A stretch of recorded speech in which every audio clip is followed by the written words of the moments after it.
Hey guys, it's me. Who else could it be? Yeah, a little chaotic, but who cares? So, if you're wondering where I've been, I've deleted all my social media.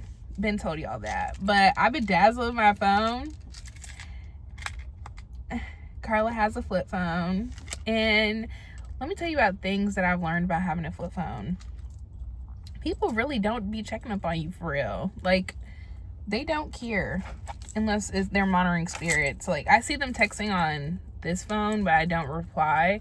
I've read so many books because I'm bored, but the boredom is good. Like, I'm about to do line dancing in literally an hour. I'm about to go do line dancing or whatever, but I've been walking, been praying, been reading my Bible, and you really don't realize how peaceful it is when you're in your own world.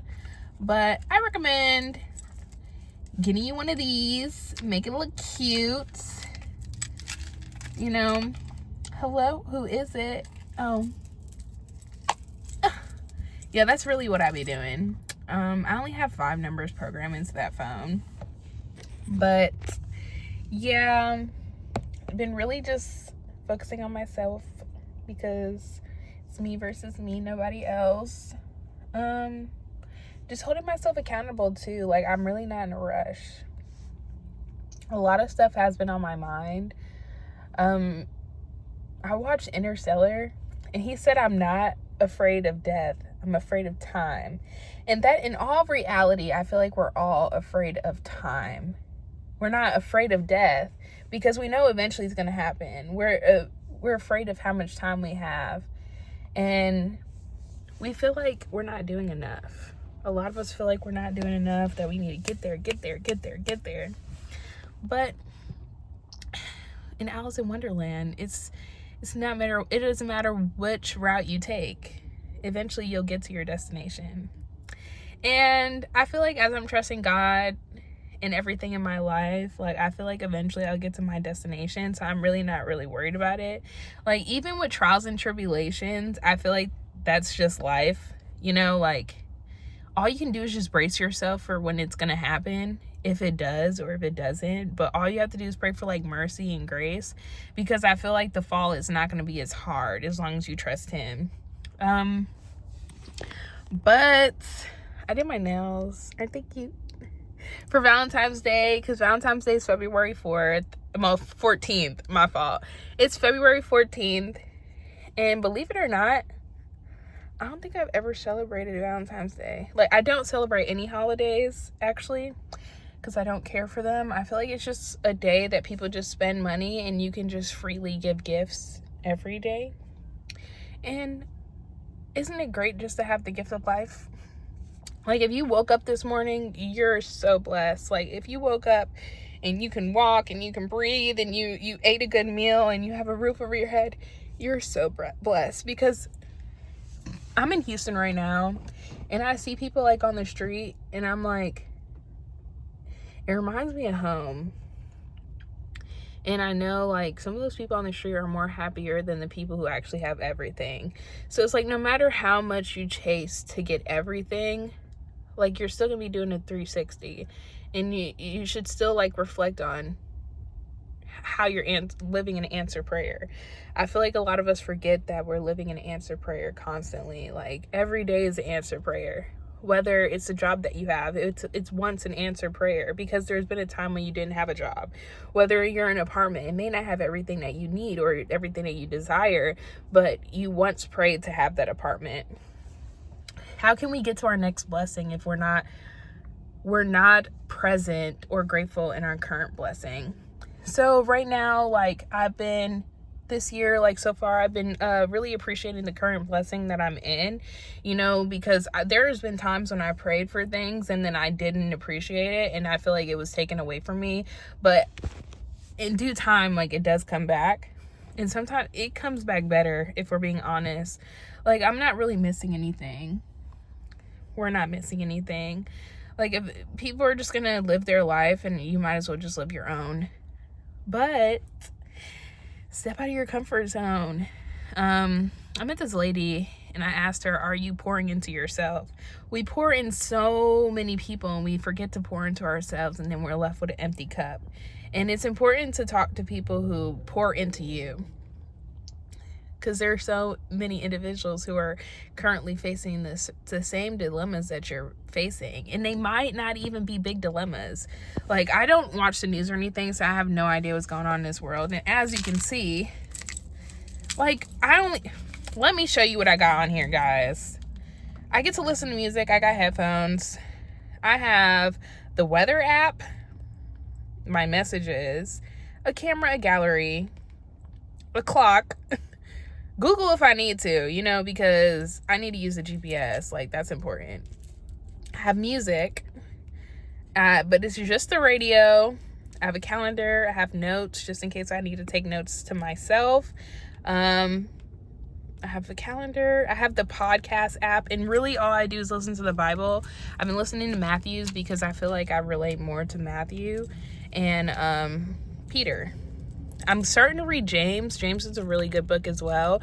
And then studying Psalms, because a lot of, Proverbs and Psalms, a lot of it's prayers. And I feel like when I'm rehearsing the prayers, like, I feel like my cup is being filled. I have a library, a calculator, and I also have chess because I needed a game on there. But yeah, I've encountered so many different people, and I feel like every person that you meet is a divine encounter. And a lot of people I've been meeting, good people, like, they're so good. Like, they're good people. Even, they don't even complain. Like, I feel like when you take complaining out of your life, like, things just go so much better. Because if it's out of your control, then why complain about it? Like, it's gonna happen regardless, so why complain about it? Take it as it is. But yeah, about to go line dancing. Here's what the hair looks like, guys. I only retwisted the front because nobody's gonna see the back. But nails got hearts on them, and then I have my bracelet, and I will read the bracelet to you because why not? So I got this bracelet for me and my best friend, who is currently a firefighter, and I don't know the battles that he faced because men don't tell you everything. So the bracelet says, and I will read it to you, it's on Amazon if you want to purchase it. It says, "Be strong and courageous, do not be afraid, do not be discouraged, for the Lord your God will be with you wherever you go." Joshua 1:9. So I just been keeping this with me. I did have a cross necklace, and this is the one I'm wearing right now just for the event. But I feel like I've already bared that cross. So right now I've just been wearing a mustard seed, because as long as you have faith as little as a mustard seed, mountains will be moved. So I've just been wearing that mustard seed. So whenever the things that I pray about to God prospers, I know that it's because I have that faith as little as a mustard seed that it will prosper. Anybody watching this, I hope that you have childlike faith that anything could happen. Like, whatever you're dreaming about, whatever you're contemplating about, or the things that you desire, it will prosper in due time. Just be patient. I feel like a lot of us are in a rush instead of being patient, and there's no rush. Like, we're gonna get there. However long it takes, we're gonna get there. But if you need a book to read Green Lights by Matthew McConaughey. When I almost drove to Austin just for him to sign my book. That man is a genius. Like, he really is a genius. And just the way that his parents, like, raised him, his parents took their time in raising him. Like, they spoke life into him, And then I read his book, Poems and Prayers, and that was definitely a good book as well. Like, there's so many poems and there's so many prayers, and he's a very intellectual man. I hope I marry somebody like that, because he is very intellectual. Even the way that he described love, like, the way that he described love was just so amazing to me. Because honestly, generally speaking, like, you can't force it. Like, it's just gonna come to you, or you may just run into it, and you just kind of have to give into it. And the greatest thing is love, hope, and faith. That's all we need. Like, love, hope, and faith. As long as we have love, hope, and faith, like, that's all you really need. But I just wanted to check in. If you're watching or if you're not, this is really I'm really just talking, and I just want to relook at all this throughout my whole journey. You know, you go, girl. You keep going, girl, and you don't stop. Whoever's watching this, keep going, girl. Don't stop.